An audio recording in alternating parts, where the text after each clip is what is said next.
Nah, kita akan berbincang-bincang dengan tamu spesial kita siang hari ini, bagaimana menghadapi masa pandemik ini dengan tetap kreatif, produktif, serta positif.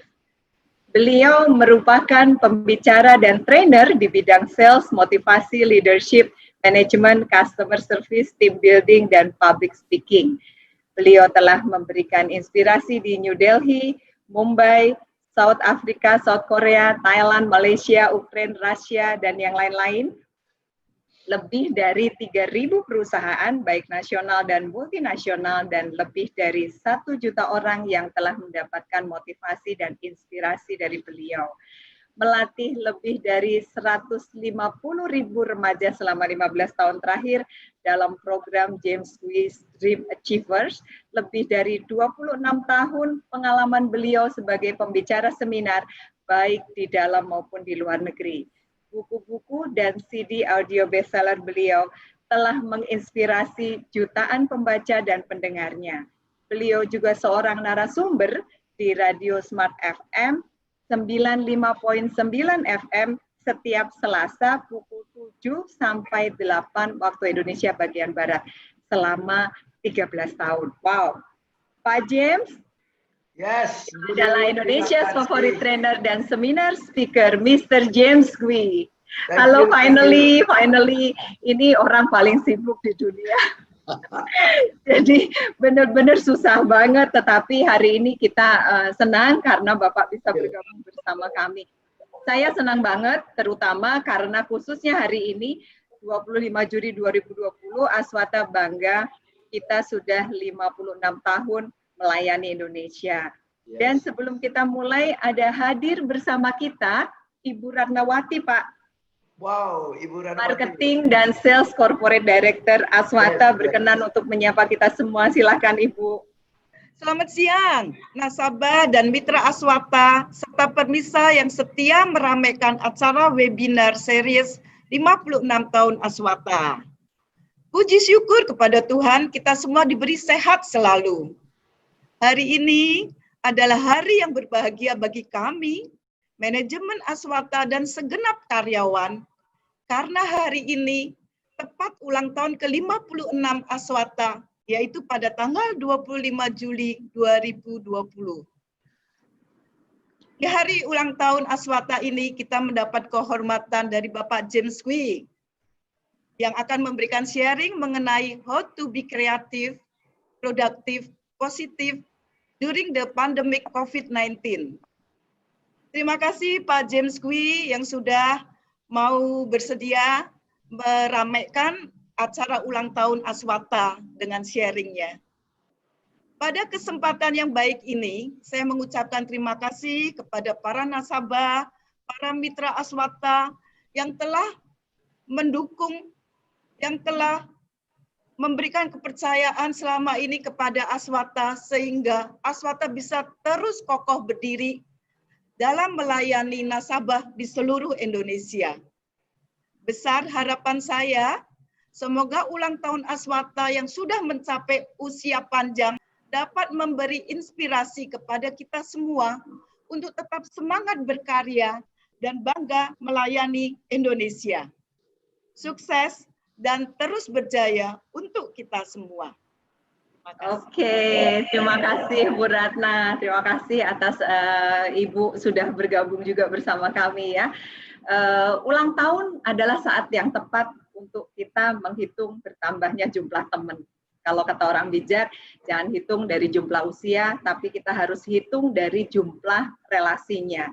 56 tahun itu satu perjalanan yang cukup panjang ya, jatuh bangun, pasang surut, semua sudah dilewati. Siapa yang sangka tahun ini kita rayakan di depan kamera seperti ini. Semua pasti masih ingat ya kemeriahan kita di tahun lalu tuh di ulang tahun yang ke-55 Pak James, kita punya puncak acara, kita gelar Aswata Run dengan 1.000 runners gitu ya, ikut meramaikan acara gitu. Tiba-tiba semua berubah gitu ya. Nah, ini pastinya akan berdampak juga pada bisnis seminar dan training ya. Mungkin Pak James bisa cerita sama kita gitu. Ketika pandemik ini sudah terjadi di awal-awal gitu. Apa yang terjadi dengan bisnis seminar dan training? Silahkan Pak. Oke, thank you Bu Dewi, thank you Bu Ratna ya sudah berikan kesempatan. Thank you loh Bu Dewi atas kesabarannya ya. Ingatkan saya terus ya. Ini pun saya di tengah-tengah training, di tengah-tengah Zoom training dari pagi jam 9 sampai jam 5 ya. Full training for trainer. Cuma saya kabur 1 menit, 1 jam hadir di sini dulu ya. Nanti balik ke training lagi. Yes. 56th anniversary. Selamat ya kepada Aswata ya, dan saya masih ingat berapa banyak tahun yang lalu waktu saya mulai banyak training kepada teman-teman di asuransi Warna Tata ya, Aswata ya. Banyak sekali salesnya dan sebagainya. Oke. Now, ya, betul sih, betul ya. Dalam kondisi ini training saya kan selama ini saya bawa training selalu offline ya. Mau di hotel, mau di perusahaan 100% offline.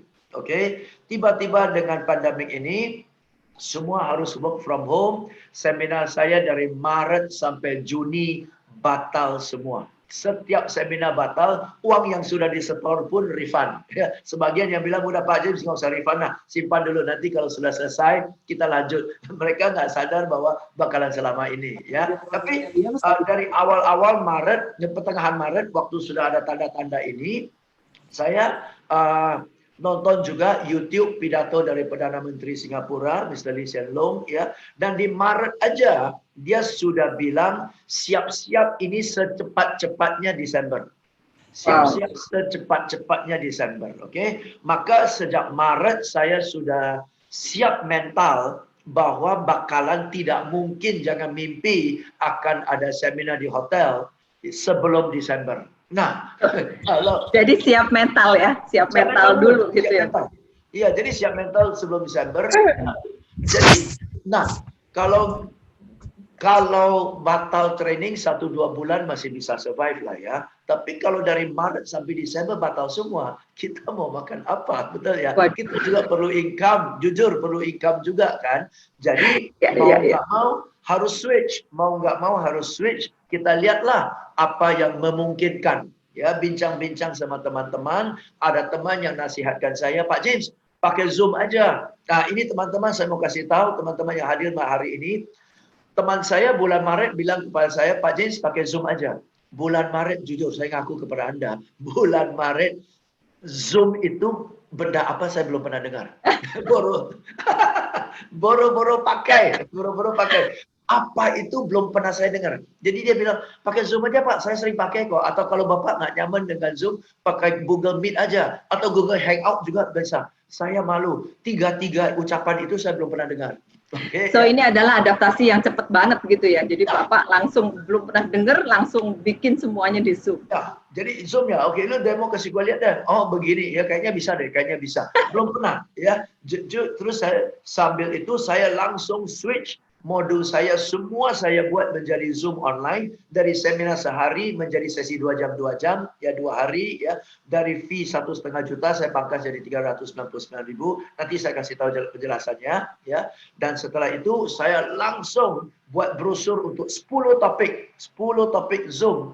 Langsung hajar ke pasar ya, dan hari pertama seumur hidup saya pakai Zoom. Saya minta teman, lu duduk di samping gua ya. Jadi kalau ada error, ada yang admin, oke? Ajarin operate ya.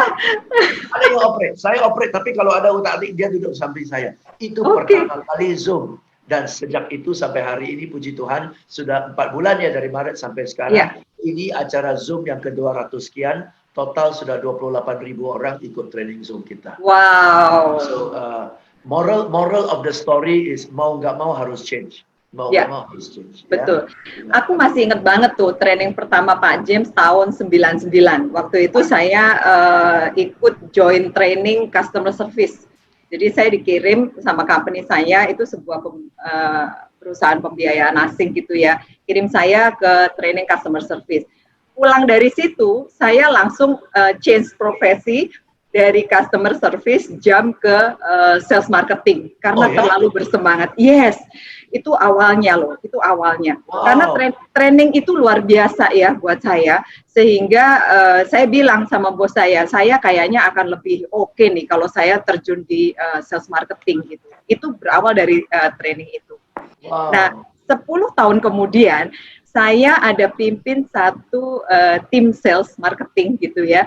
Karena saya masih terkenang banget itu training yang pertama, saya bertahun-tahun setelahnya nggak pernah dapat kesempatan untuk ketemu lagi ya sama Pak James. Gitu ya.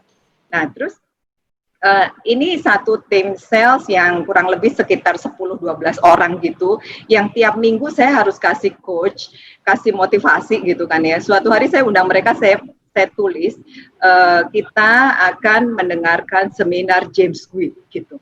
Langsung saya dipanggil bos loh, saya masih ingat, mudah-mudahan bosnya kalau nonton lupa ya Pak ya. Meskipun saya tahu ya dalam 4 bulan ini memang kita juga sama, maksudnya heboh terus gitu. Saya lihat jadwalnya Pak James juga luar biasa heboh. Tapi kan berbicara di depan kamera sama berbicara di depan publik yang isinya ribuan orang itu kan beda gitu. Yes. Ya apa Pak perasaannya? Yes, memang you are right ya, you are right Bu. Kangen sih, kangen banget suasana di panggung ya, kangen banget suasana di panggung karena energinya berbeda ya, energinya berbeda. Kita bisa benar-benar approach ke audience, interaksi dengan audience ya tanpa ada hambatan. Sekarang kan hambatannya ada layar ini ya, oke. Jadi kita nggak bisa tepuk mereka, kita nggak bisa ikut satu dengan lain berinteraksi, diskusi kan tidak bisa ya. Jadi ya, tapi itulah mindset ya yang kita bilang ya. Mindset kita adalah ya sudahlah, yang tidak memungkinkan sementara dikesampingkan dulu deh ya. Mau ngomong sampai berbusa juga yang tidak memungkinkan kan tidak memungkinkan. Iya, percuma ya, percuma nggak akan. Percuma. Oke, itu jadi kenangan sementara dan kita hope lah segera itu akan kembali ke seperti itu. Tetapi kita harus terima kenyataan bahwa oke, 6 bulan ke depan bakalan seperti ini. Ya, 6 bulan ke depan bakalan seperti ini. Perusahaan pun perlu ada penghasilan, kita juga perlu ada penghasilan. Ya, jadi apa yang bisa kita lakukan adalah fokus kepada apa yang memungkinkan. Oke, ya, yang tidak memungkinkan banyak, yang tidak memungkinkan banyak. Ya, yang tidak memungkinkan adalah daya beli orang turun. Ya, yang tidak memungkinkan adalah orang yang membutuhkan ini mungkin berkurang sedikit ya. Yang tidak memungkinkan jelas-jelas kita sudah tidak bisa kunjungi pelanggan. Ya kan itu sudah tidak memungkinkan ya, oke. Jadi yang memungkinkan adalah siapa yang masih perlu pelindungan, protection dalam hal insurance ya, siapa yang perlu insurance masih ada. Tidak mungkin di satu kota 100% nggak perlu, nggak mungkin. Iya, betul Pak. Makanya tadi saya bilang kalau kami di industri asuransi, kami mungkin masih bersyukur karena dampaknya tidak sebesar industri yang lainnya. Gitu. Betul, ya. Dan nanti malah saya kalau memungkinkan saya share kepada teman-teman yang masih memungkinkan apa, ya. Terus tidak, ya berarti masih ada persentase yang memungkinkan. Nggak mungkin 100% tidak memungkinkan, oke. Kedua, tidak mungkin semua usaha mengalami kerugian, tidak mungkin ya. Yang saya selalu percaya teman-teman ya, ekonomi ini seperti tampan ya. Tampan ini isinya ada air ya. Nah, kalau tampannya dipindah geser ke sini, airnya di sini, sini nggak ada air. Kalau tampan pindah ke sini, ya sini pula nggak ada air, sini ada air ya. Nah, sebelum COVID katakanlah bisnis-bisnis tertentu lagi laris manis, dia lagi banyak air. Bisnis ini mungkin nggak terlalu ramai.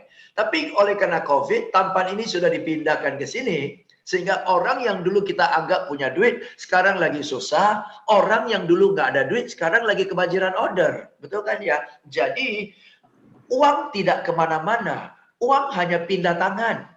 Uang tidak kemana-mana, uang hanya berpindah tangan. Tugas kita adalah cari tahu uang itu sudah pindah ke tangan siapa. Itu aja sih. Orang-orang yang sudah dapat pemindahan duit, dia lagi banyak duit. Dialah punya daya beli. Betul kan? Ya, so fokus kepada apa yang memungkinkan, yaitu bagian-bagian segmen-segmen bisnis-bisnis yang lagi banyak duit. Oke?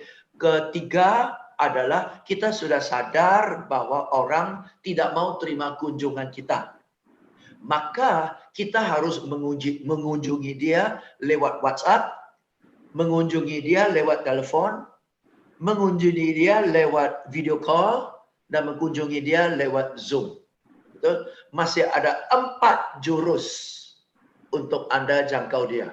Masalahnya, Anda tidak menguasai 4 jurus ini, yang Anda menguasai hanya kalau ketemu face to face. Nah, keterampilan untuk face to face sudah sementara nggak kepake lagi, sama seperti keterampilan saya untuk seminar di panggung sudah nggak kepake nih, nggak kepake.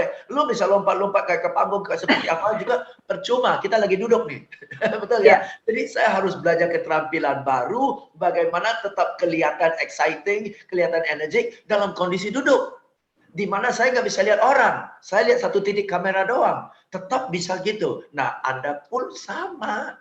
Anda harus belajar bagaimana menyampaikan penawaran Anda lewat telepon. Yang dipakai bukan gerak-gerik Anda seperti saya di panggung, lari sini, lari sana. Yang dipakai hanya mimik muka dan suara dan tangan ini aja. Jadi Anda juga sama. Anda terbatas. Anda harus bisa jualan lewat telepon. Hanya melalui nada dan intonasi suara Anda. Dan bagaimana susunan urutan penyampaiannya. Dan pada satu titik tertentu, bagaimana dari phone switch ke video. Supaya dari suara saja Anda bisa lihat wajahnya. Dan kalau lihat wajahnya, Anda akan tahu bagaimana waktu kapan tepat untuk closing. Maka banyak orang sales tidak bisa closing di telepon karena dengar suara. Nah, Anda harus belajar skillnya bagaimana di bagian tertentu, percakapan tertentu, Anda switch dari audio ke video. Nah, dari sana Anda closing. Nah, itu supaya kita bisa lihat ekspresinya, ya Pak. Betul, betul. Karena susah kita closing kalau kita nggak lihat ekspresinya ya Bu ya. Nah, itu semua skill baru yang harus Anda belajar. Saya tidak suruh Anda belajar ngomong di telepon, sudah tahu. Tetapi bagaimana cara TikTok menawarkan, cari informasi supaya semakin ngomong dia semakin tertarik. Itu keterampilan baru kan. Jadi kalau Anda nggak belajar dan bernostalgia terus, kapan bisa kunjungan ya? Kapan bisa? Selama 9 bulan lu nggak ada order dong. Kan harus makan. Yes. Ya. Orang sukses katanya bukan orang kaya dan bukan orang pintar, tetapi orang yang kreatif, katanya gitu Pak James. Yes, betul? Orang yang kreatif dan orang yang mau beradaptasi ya, beradaptasi ya. Nah, jadi tipsnya apa nih Pak supaya kita tetap kreatif nih di kondisi yang sekarang? Sebenarnya nggak sulit-sulit amat. Oke, nggak sulit-sulit amat. Oke, teman-teman, silakan Anda Google aja. Anda Google aja, cari tahu bisnis-bisnis yang laris manis di masa COVID. Google akan kasih tahu Anda kok. Bisnis-bisnis di Indonesia yang laris manis di masa COVID. Itu minimal 20-30 jenis usaha itu muncul.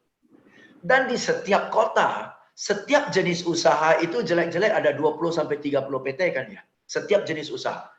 Oke, ya. Berarti kalau ada 30 jenis usaha yang laris manis dan masing-masing ada 30 perusahaan, minimal sudah ada 900 perusahaan yang lagi laris manis, kebanjiran order karena COVID. Nah, itulah sasaran Anda dulu. Orang yang lagi punya duit. Nah, banyak orang sales mengalami kesulitan karena yang punya duit nggak dia hubungi, yang lagi tiarap dia lagi cari. Ya kan? Karena mindset kita adalah dulu kan dia kaya. Dulu dia kan kaya, maka kita cari yang kaya. Yang dulu kaya sekarang lagi susah. Yang dulu nggak dilihat sekarang lagi kaya. Anda harus move on.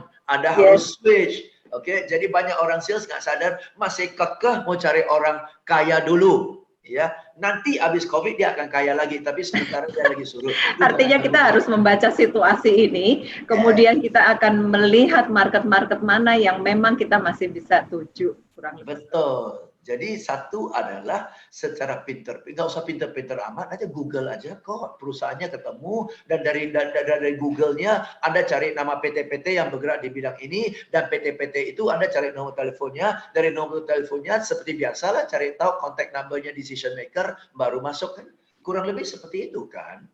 Ya, Pak James, kalau kita bicara soal semangat, saya percaya ya semangat adalah keputusan.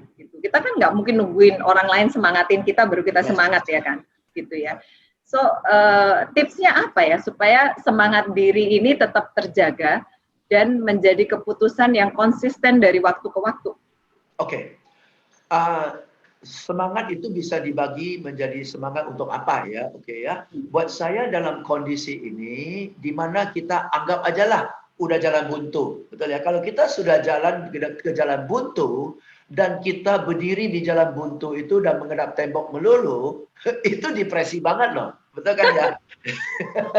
Jadi kalau sudah jalan buntu, ya mau tidak mau kita harus mundur beberapa langkah. Betul ya, sudah buntu nih, jalannya udah buntu. Kalau lurus itu cemplung ke laut nih. Mau nggak mau harus balik arah, ya mundur beberapa langkah, terus cari orang dan tanya. Kalau ini Pak, ini depan jalan buntu, saya harus lewat mana ya? Orang akan kasih tahu, kiri sana sih. Jadi kalau sudah jalan buntu, udah mentok, lu banting kepala di tembok pun nggak ada jawaban. Mundur sedikit lah, mundur sedikit, tanya orang. Saya juga waktu lockdown, batal semua order, kan saya panik juga kok. Saya panik ini, karena saya belum tahu ada alternatif kan. Tapi di tengah-tengah panik, saya mundur sedikit. Oke. Yang nggak bisa saya bina udah ya. Jadi sekarang harus apain? Oke. Semangat nomor 1 adalah semangat mencari jawaban. Betul kan? Semangat mencari jawaban. Ya, saya tidak suruh Anda pikirkan jawaban. Enggak pikir. Kalau Anda sudah tahu, nggak mungkin jalan buntu. Betul kan ya? Jadi jangan sok tahu. Oke, semangat cari jawaban. You mau cari di Google, mau cari di YouTube, mau cari di orang, mau cari di buku, terserah. Cari. Karena apapun yang kita belum tahu, orang lain sudah tahu kok. Orang lain sudah tahu. Ya, jadi cari tahu. Nah, buktinya begitu saya cari tahu, ada teman yang kasih tahu saya Zoom. Yang belum saya tahu. Coba kalau saya duduk diam dan pikirin, mana Zoom lintas otak saya? Di kamu saya nggak ada Zoom kok. Betul kan ya? So you can't change. Jadi ada satu kalimat, you can't change what you don't know. You can't change what you don't know. You must know, baru you can change. Betul kan ya? Know itu adalah harus dari orang yang tahu. Jadi poin pertama adalah semangat cari tahu.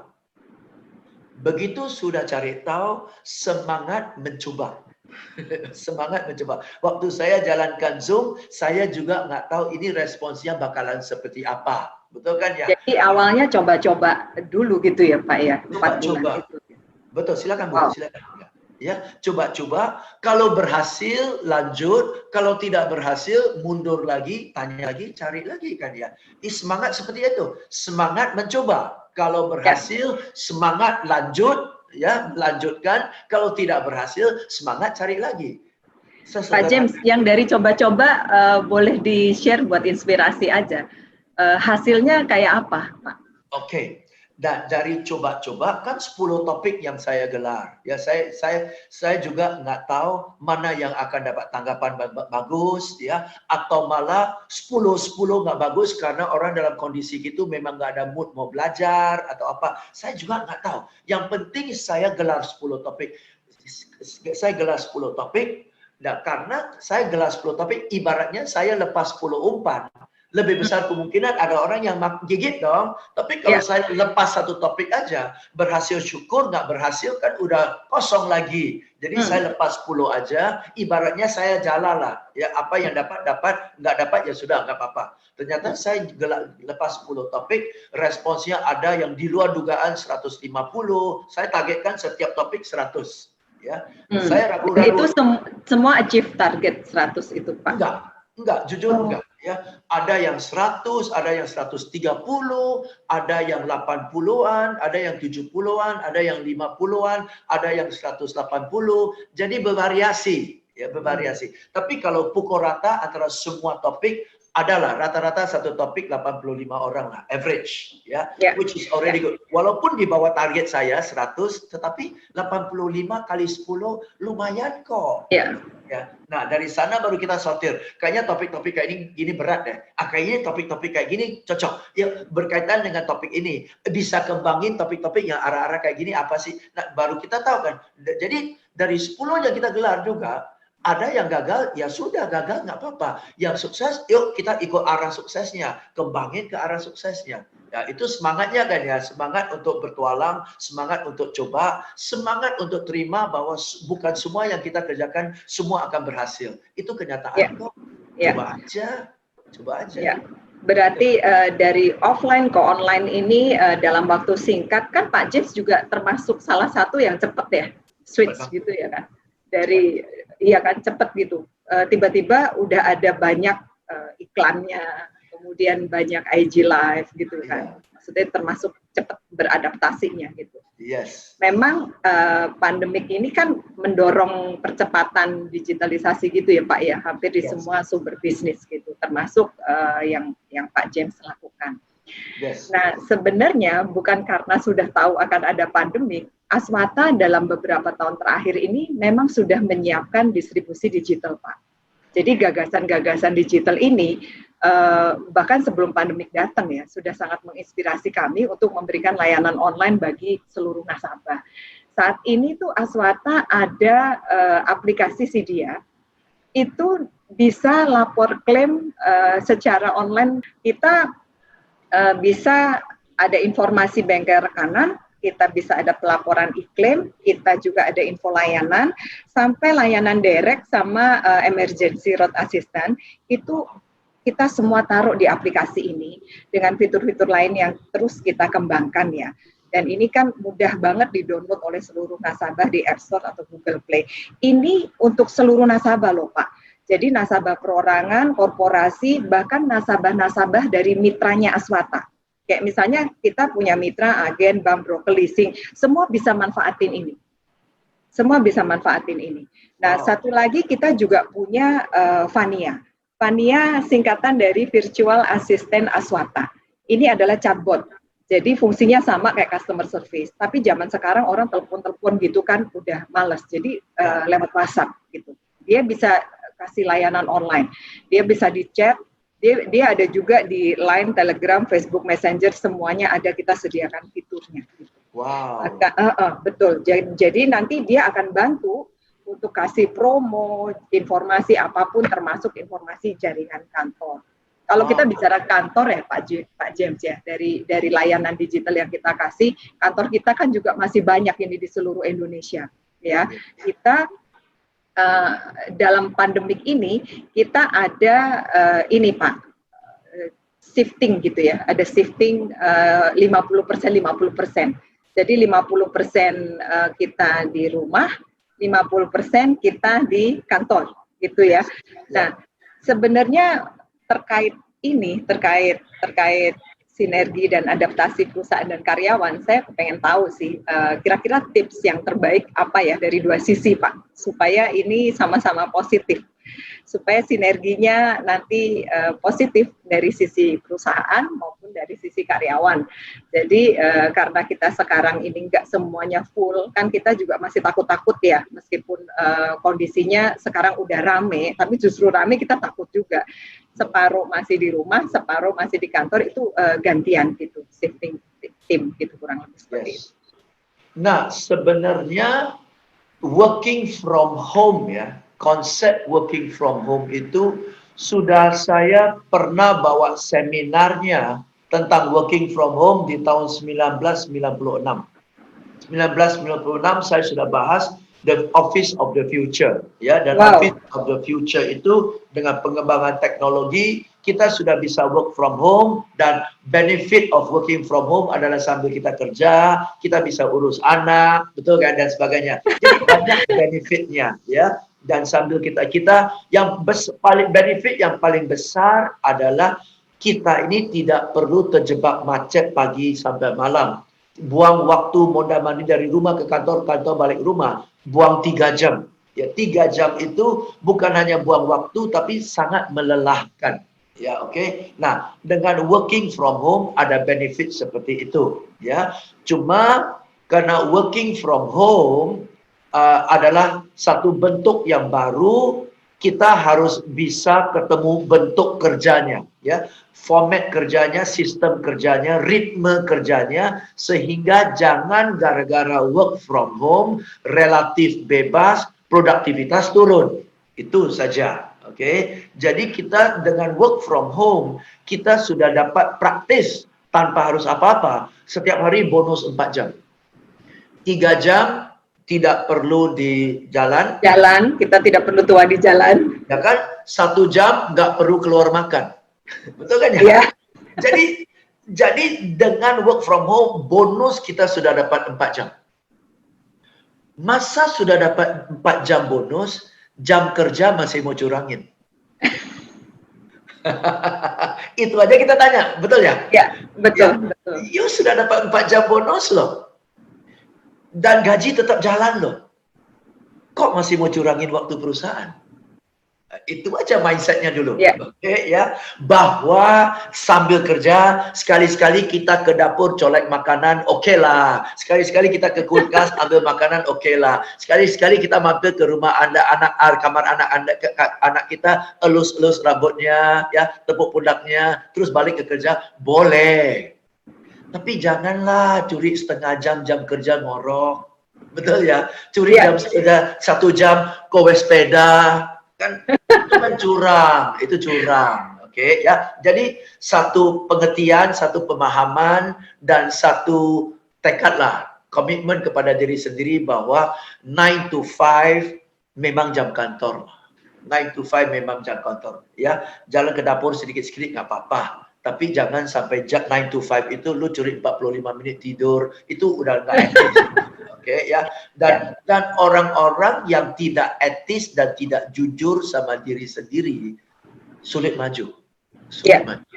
Betul kan ya? Orang yang jujur sama diri sendiri adalah orang yang disiplin. Sengantuk-ngantuknya dia bilang nggak boleh. Ini jam kerja. Orang kayak gituan sukses. Orang kayak gituan sukses. Jadi Anda bukan bohongi perusahaan, Anda membohongi diri sendiri.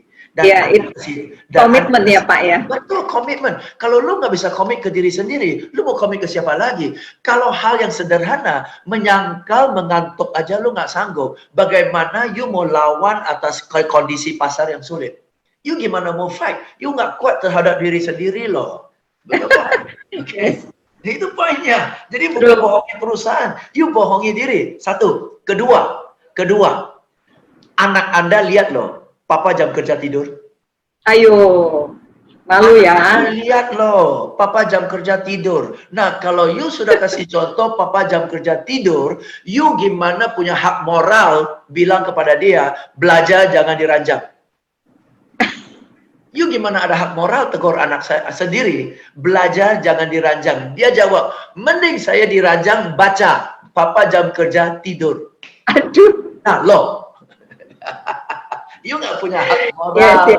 You kasih contoh jelek kepada anak Anda sendiri. So, it's basic, oke? Harga diri, tanggung jawab. Itu dulu deh, itu dulu. Ya.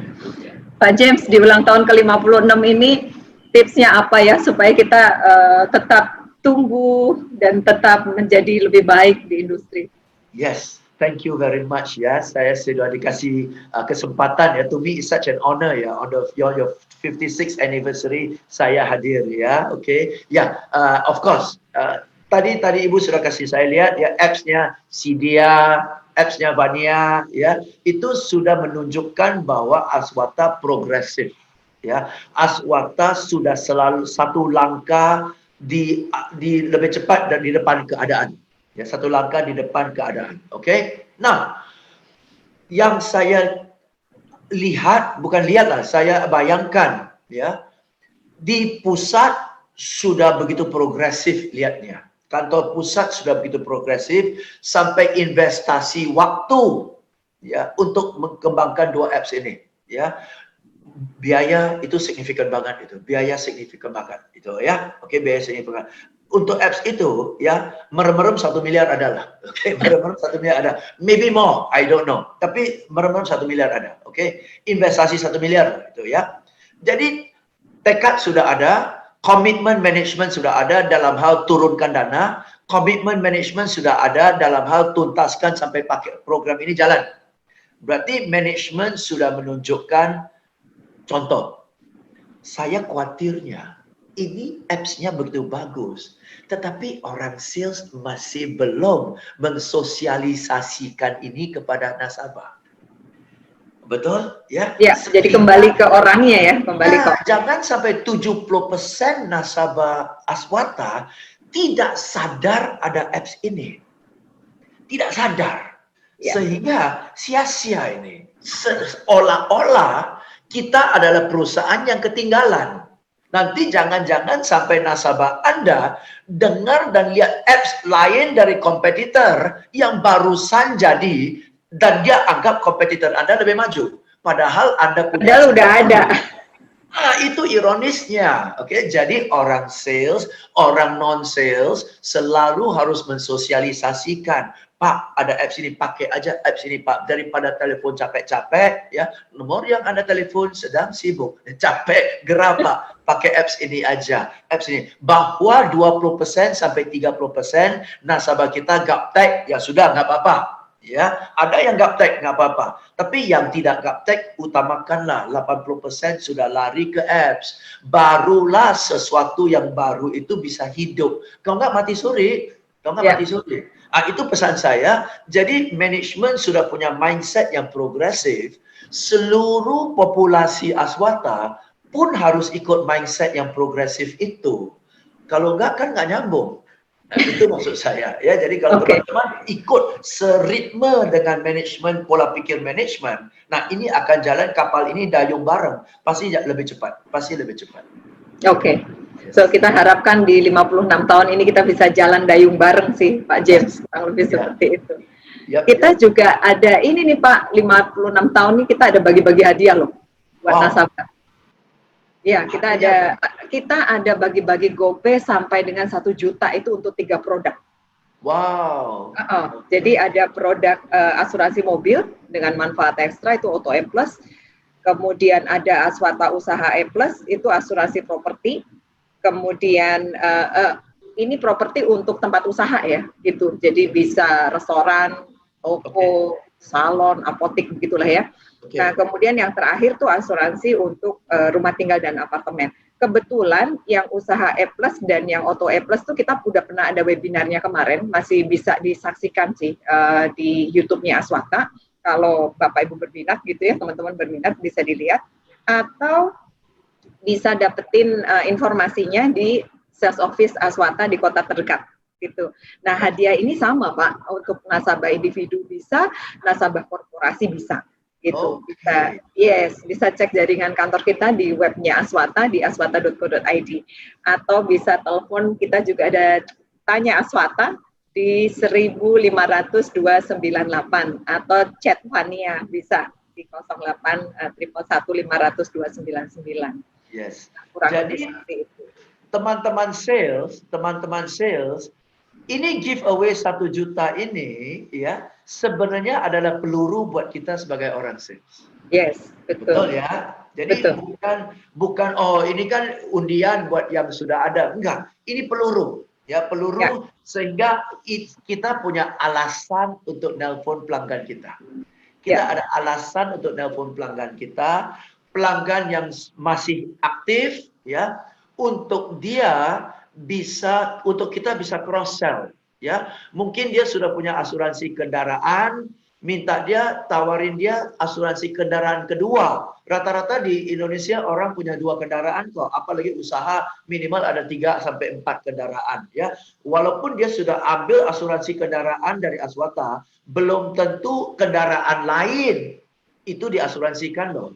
Ya, jadi Anda bisa pakai ini untuk telepon dia, untuk kasih tahu, lalu ngomong-ngomong, lari ke sana. Ya, atau dari kendaraan bisa asuransi usahanya, tokonya. Atau sebaliknya, dia sudah punya asuransi toko, cross-sell ke kendaraan, dan sebagainya. Betul ya? Jadi ini alasan untuk orang sales berjualan. Oke, jadi itu peluru.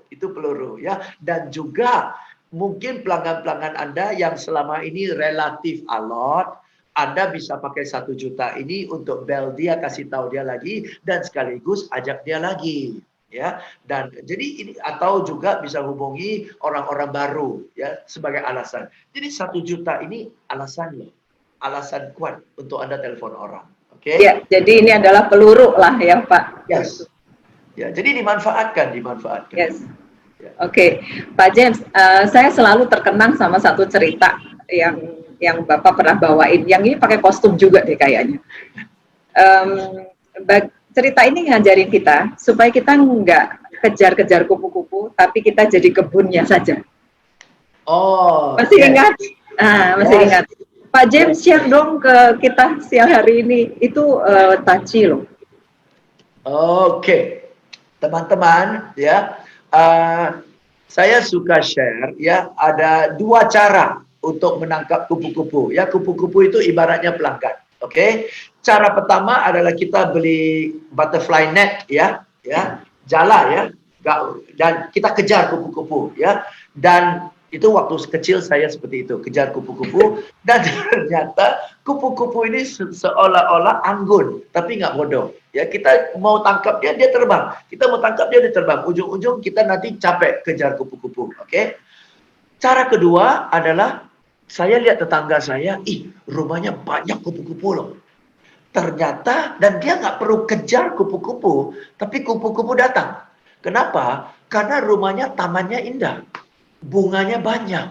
Nah, dengan bunganya banyak, kupu-kupu datang. Dan saya lihat juga, ternyata kupu-kupu jarang datang sendirian loh. Kupu-kupu datangnya rame-rame. Bawa rombongan. Bawa rombongan, oke? Dan kuncinya kalau mau ada banyak kupu-kupu datang dengan sendiri plus bawa rombongan, Anda harus bangun taman. Oke? Anda adalah taman. Anda adalah taman. Nah, kalau kupu-kupu itu bunga, tapi bukan sembarang teman bunga. Anda kalau mau bikin taman bunganya indah, Anda harus cari tahu kupu-kupu suka bunga seperti apa. Bunga yang disukai manusia belum tentu cocok buat kupu-kupu, betul kan ya? Jadi Anda harus pelajari sifat kupu-kupu supaya pasang bunga yang mengundang dia. Nah, kalau Anda mau jadi bunga dan taman, pelanggan Anda suka apa sih? Apa yang dicari oleh seorang pelanggan terhadap seorang sales? Apa yang dicari dari seorang pelanggan terhadap seorang sales? Jadilah orang sales yang justru yang Anda punya, sifat Anda, pengetahuan Anda, keterampilan Anda, itu yang disukai pelanggan. Itu yang dibangun. Oke, dan setelah itu kalau Anda sudah bangun yang disukai pelanggan, secara otomatis pelanggan datang dan bawa rombongan. Contoh, Ibu Dian 10 tahun yang lalu ikut seminar saya dan kemudian berkenan Ibu Dian bawa rombongan kan. Tim Anda 10 orang ikut. Walaupun nonton video tapi nggak apa-apa. 10 orang kan kenal saya. Dan 10 orang itu mungkin sekarang sebagian sudah jadi supervisor yang dia lihat nama saya. Kayaknya waktu itu saya pernah, yaudah ikut aja. Kan lebih membantu gitu ya. Jadi jadilah taman. Oke, but in order to jadi taman, perlu Anda mengerti apa yang diinginkan oleh pelanggan. Anda harus modalkan waktu, tenaga, dan biaya untuk membangun taman yang ada dalam diri Anda. Dan ketiga, itu butuh waktu. Itu butuh waktu. Ya, katakan butuh 2 tahun. Astaga, 2 tahun. Nah, katakan Anda lihat 2 tahun Anda malas lakukan. Dan Anda tidak melakukannya. Tahun 2022, Anda masih belum ada apa-apa kan? Tapi kalau Anda bangun sekarang, 2022, minimal juga sudah setengah jadi. Betul kan? Nah, Anda lakukan atau tidak lakukan, tetap Anda akan tiba di 2022 kok. Sama aja. Ya, oke. So, bangun taman. Ya. Pak James, waktunya kita pengen nambah. Jadi gini, kita udah identifikasi ada 2 orang yang kita kepengen kirimin ini, Pak James. Oke. Ya. Pertanyaannya sebenarnya kepengen kita bacain sih kalau ada waktu. Cuman ini diceritain dulu deh. Tadi saya janji saya mau cerita kenapa saya pilih Anjani Cake gitu ya. Kita mau tanya deh sama kesayangannya Anjani ini kenapa ya Pak? Sorry. Kita mau tanya sama kesayangannya Anjani, kenapa saya harus pilih ini coba? Oke. Ini enak atau gimana? Tanya kepada saya. Saya. Oke. Nah, ini apa hubungannya Pak James sama cake Anjani sih? Oh, ini Anjani adalah usaha keluarga saya. Usaha keluarga saya, ya Anjani. Dan kalau kita keluar kota, di setiap kota itu ada ciri khas makanannya. Ya, Palembang ada pempeknya, ya Medan ada bika ambonnya dan sebagainya. Ya, nah kalau di Jakarta ini khas Jakarta. Ya, kue lapis, cake lapis Jakarta. Cake lapis. Jadi Anjani adalah lapis Jakarta. Ya, dan Anjani ini dibuat dengan bahan yang bermutu sehingga begitu Anda coba makan ya enak banget, oke? Enak banget. Enak Wangi, banget. ya. Kita baru buka aja cium wanginya enak banget. Itu dia ya, wanginya enak, lembut, ya, manisnya nggak terlalu manis, ya, dan pokoknya rasanya benar-benar dapat, rasanya benar-benar pas dari segi teksturnya, dari segi lembutnya, dari segi wanginya, dan dari segi taste-nya. Itu lengkap semua ada di dalam satu kotak Anjani itu. Ya, jadi 2 orang akan dapat ini. Yang pertanyaannya bagus. Nah, sebelum kita kirimin ini kita ada bacain dulu kali beberapa pertanyaan, kalau boleh kita cepetin gitu ya Pak. Cuman gini, ini 2 orang yang dapat, lalu yang tidak beruntung bisa dapetin ini di mana ya Pak belinya? Oke, silakan Anda ke Instagram aja ya, @anjanicake.id, @anjanicake.id. Anjaninya adalah Anjani pakai E, Anjanie gitu, Anjanie ya, anjanicake.id. Oke, Anda bisa ke Instagram sana, lengkap informasinya dan tes-tesnya, pilihan-pilihannya semua ada di sana. Oke, anjanicake.id ya.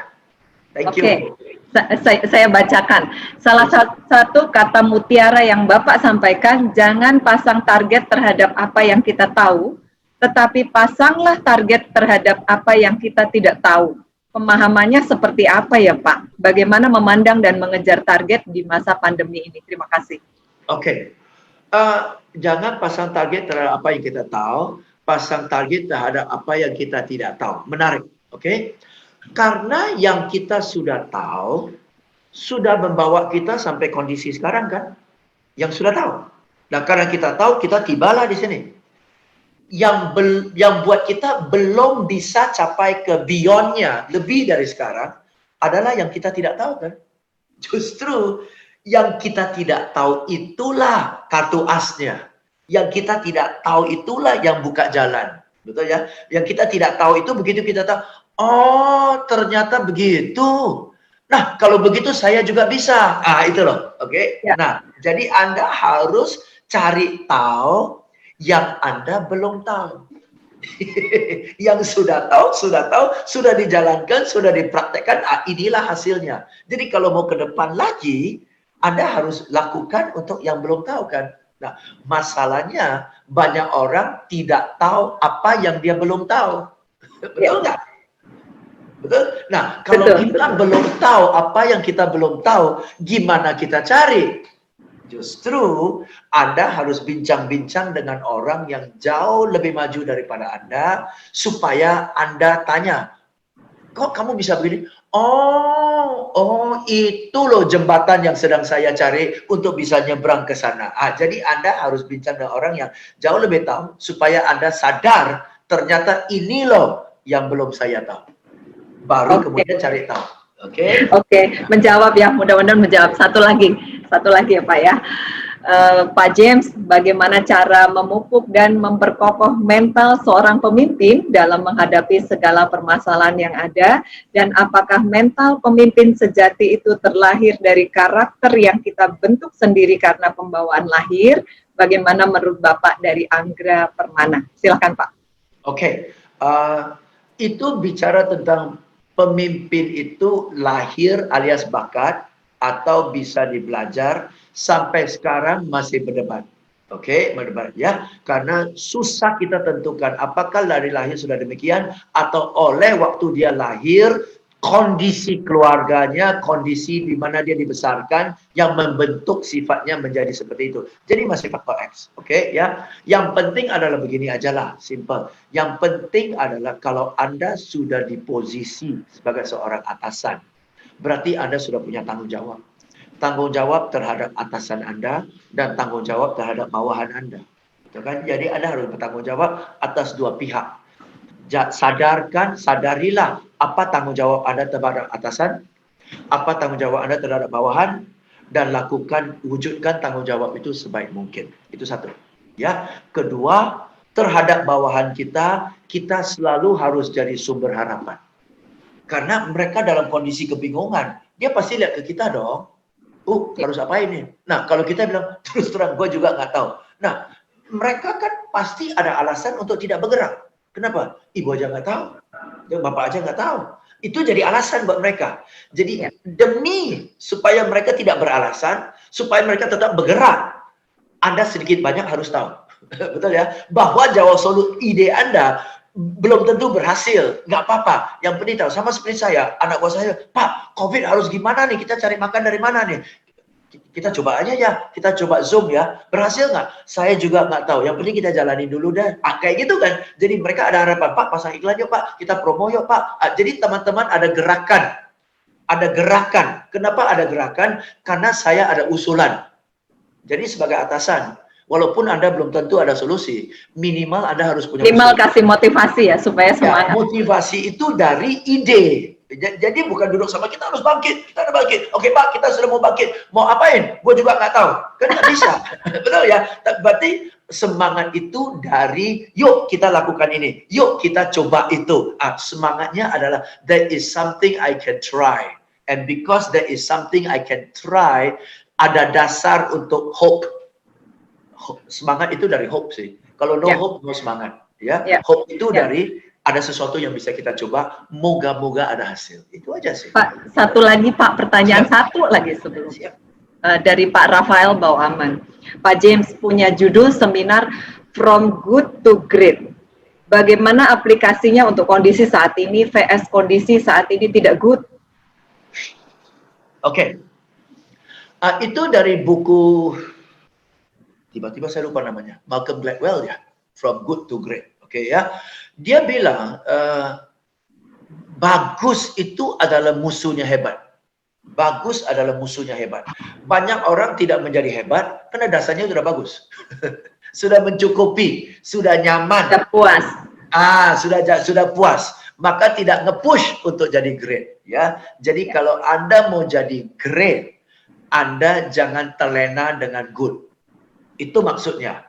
Sudah good pun dilarang nyaman. Sudah good pun dilarang santai kelamaan. Sudah good pun dilarang terlena. Sudah good pun harus mendorong diri sendiri untuk jadi lebih hebat dan belajar terus. Sudah good pun dituntut jadi great. Apalagi good aja belum. Apalagi good aja belum. Nah, orang yang sudah good aja masih mendorong untuk jadi great. Kita yang good aja belum masih mau malas-malasan. Oke, jadi dalam kondisi kayak gini, untuk kita yang masih belum capai good, ayolah. Ini bukan soal pandemik. Ini bukan soal pandemik. Ini Jadi soal pandemik bukan halangan lah ya Pak. Bukan, ini soal di tengah-tengah kesulitan Anda bisa bangkit nggak? Itu aja sih. Ini soal Anda dan saya, bukan soal pandemik. Kalau bukan pandemik, bencana alam, banjir, Gunung Merapi, tetap masalah kan ya? Iya. Terus mau gimana? Masa setiap kali ada kendala kita sembunyi di bawah kolong dan menyalahkan kendala, kapan kita hidupnya? Oke, so ini bukan soal pandemik. Pandemik hanya salah satu peristiwa yang menghambat. Tetapi ini soal Anda dan saya. Bisa bangkit nggak? Bisa atasi nggak? Bisa cari jalan keluar nggak? Itu yang buat kita jadi manusia yang lebih kuat. Bukan pandemiknya. Ya. Pak James, terakhir kemana kontak James Gui? Kontak saya di Instagram saya aja, oke? @JamesGui, Instagram saya aja. Anda bisa lihat nomor WA saya di sana, atau Anda bisa DM ke saya, oke? @JamesGui. Yes. Ya, oke. Pak James, mantap, luar biasa. Thank you for joining us. Hari ini kebetulan memang kita ulang tahun, jadi kita memang hari ini semangatnya juga beda gitu ya. Selama 56 tahun kita bangga melayani Indonesia. Kita berharap kita ke depan lebih lagi kita bisa memberikan yang terbaik, kurang lebih seperti itu. Terima kasih atas motivasi dan inspirasinya. Thank you sudah memeriahkan hari ini. Terima kasih pemirsa, sahabat-sahabat, teman-teman, nasabah mitra dan seluruh keluarga Aswata yang siang ini tergabung bersama kami ya. Terima kasih juga ucapan selamat ulang tahun 56 tahun dari pagi, nggak berhenti dari mitra-mitra Aswata pada hari ini. Kita yakin kita pasti mampu mewujudkan semua harapan dan mampu melewati semua tantangan kalau kita bersama-sama gitu ya. Stay safe, stay healthy, sampai ketemu Pak James, thank you, terima kasih banyak, sampai ketemu lagi. Sampai ketemu, good luck, thank you. Thank you.